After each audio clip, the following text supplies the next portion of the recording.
டேஸ்டியான white creamy pasta எப்படி செய்யறதுன்னு பார்க்கலாமா? ஒரு பாத்திரத்தில் தண்ணி ஊற்றி கல்லுப்போ தூளுப்போ எது இருக்கோ கொஞ்சோண்டு போட்டு நல்லா கொதிக்கட்டும்னு விட்டுருங்க. சைடில் இது கொதிக்கிற சைடில் நம்ம கேப்சிகமும் கார்னும் நல்லா பொடி பொடியாக கட் பண்ணி வச்சுக்கலாம்.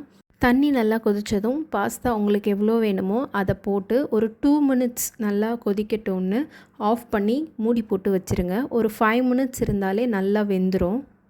அப்புறமா ஃபில்ட்ரு பண்ணி அதை ஓரமாக இருக்கட்டும். ஒரு பாத்திரத்தில் ரவுண்டு பட்டர் போட்டு நல்லா மெல்ட் ஆகட்டும்னு நம்ம அரிஞ்சு வச்சுருக்க கேப்சிகமையும் கார்னையும் நல்லா ஃப்ரை பண்ணி எடுத்துக்கலாம்.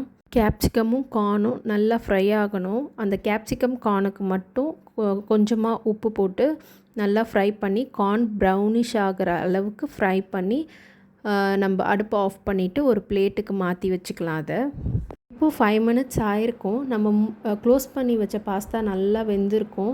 அதை தண்ணியை ஃபில்ட்ரு பண்ணிவிட்டு எடுத்து வச்சுக்கலாம். நம்ம கேப்சிகமும் கார்னும் ஃப்ரை பண்ண அதே பேனில் இன்னும் கொஞ்சம் பட்டர் போட்டு நான் 1 ஸ்பூன் மைதா போட்டிருக்கேன்.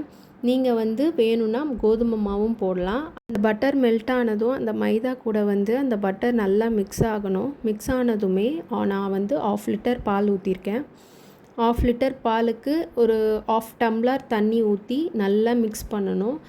அந்த பட்டர், மைதா, பால் எல்லாமே நல்லா மிக்ஸ் ஆகட்டும். நல்லா மிக்ஸ் பண்ணிவிட்டு நல்லா கொதிக்கணும் பால்.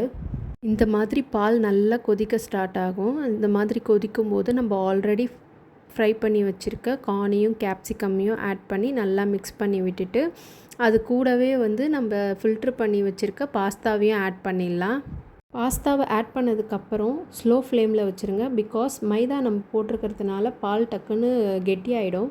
அதனால் ஸ்லோ ஃப்ளேமில் வச்சுட்டு நெக்ஸ்ட் ப்ராசஸ் நம்ம ஸ்டார்ட் பண்ணலாம். நான் பாஸ்தா ஆட் பண்ணதுக்கப்புறமா 1 ஸ்பூன் சில்லி ஃப்ளெக்ஸ் ஆட் பண்ணுறேன்.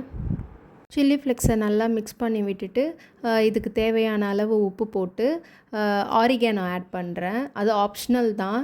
ஒருவேளை உங்களுக்கு ஆரிகானோ இல்லை பிடிக்கலன்னா ஆட் பண்ணாமல் கூட விடலாம். நல்லா தான் இருக்கும். நல்லா மிக்ஸ் பண்ணி விடணும். பால் ஒரு மாதிரி க்ரீமி டெக்ஸ்சரில் வரும். அந்த ஸ்டேஜில் கொஞ்சமாக பட்டர், அப்புறம் சீஸ் ஸ்லைஸ் நான் ஒன்று போட்டிருக்கேன். உங்களுக்கு வேணும்னா 2-3 கூட போடலாம். பட் ஆனால் லைட் ஃப்ளேவருக்காக நான் போட்டிருக்கேன். இல்லைனாலும் ஆப்ஷனல் தான். இல்லைன்னா பரவாயில்ல. டேஸ்ட்டு சூப்பராகவே இருக்கும் சீஸ் போடலனாலும். இந்த ஸ்டேஜில் நான் பெப்பரும் ஆட் பண்ணியிருக்கேன்.